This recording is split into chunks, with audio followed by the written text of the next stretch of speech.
Hello guys, welcome back to our daily medical facts. You continue where you stopped last time.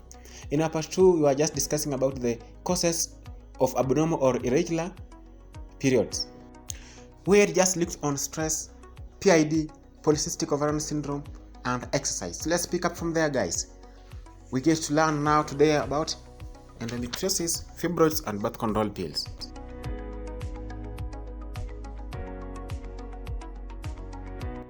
Okay, let's continue. Our number 5 is endometriosis.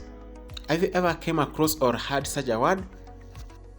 Actually, this is whereby bits of the endometrium or similar endometrial tissue, that lining of uterus yani, grows outside of the uterus on other pelvic organs like fallopian tube, ovaries, or even intestines. So guys, when this tissue gets to grow and thickens outside the uterus, it starts shedding off, just as a typical endometrial tissue does during the menstrual cycle.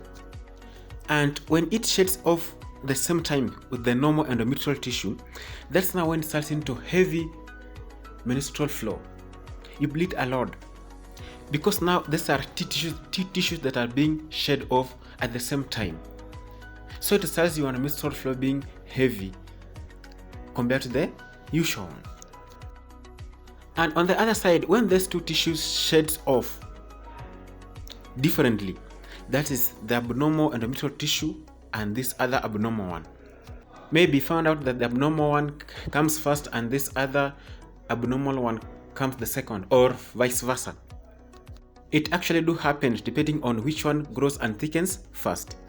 So guys, this will now result into unstoppable or unpredictable menstrual flow. So you find yourself having periods like this week, and then after 1 week or 2 weeks, another menstrual flow. After another 1 week, another flow. Have you ever found yourself in such a situation or came across such ladies?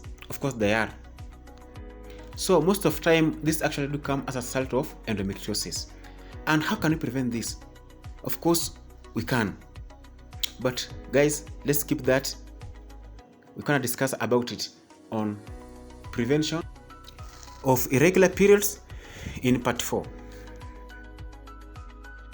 Our number 6 is fibroids. How does fibroids affect our normal periods?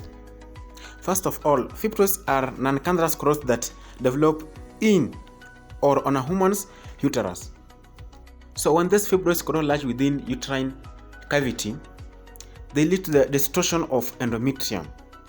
So this will now result into either heavier or irregular periods, and they can even cause spotting between your periods. Sometimes they are always accompanied by severe abdominal pains. So please, girls, be careful about this.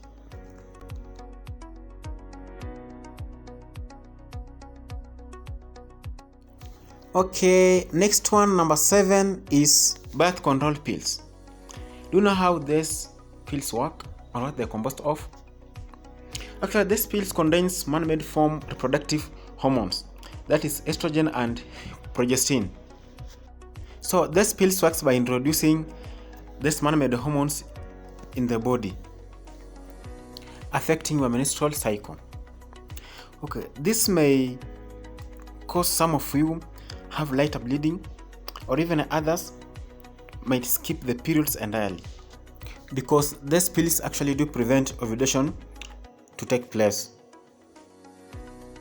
And so there's this question that most of you do ask, that when shall you take your pills if you want to skip your next period? Actually, the best time to take your pills if you want to skip your next periods, actually take your pills at least 2 weeks to the next menstrual cycle. I mean to the next month that you want to skip. Okay, so guys, let's now move to the prevention. How can you prevent all this, especially endometriosis? But now guys, this you're gonna get it in part 4. Stay tuned, we learn more about prevention of this. Thank you. Remember to subscribe and share if possible. Please, your support is highly honored. See you in part 4.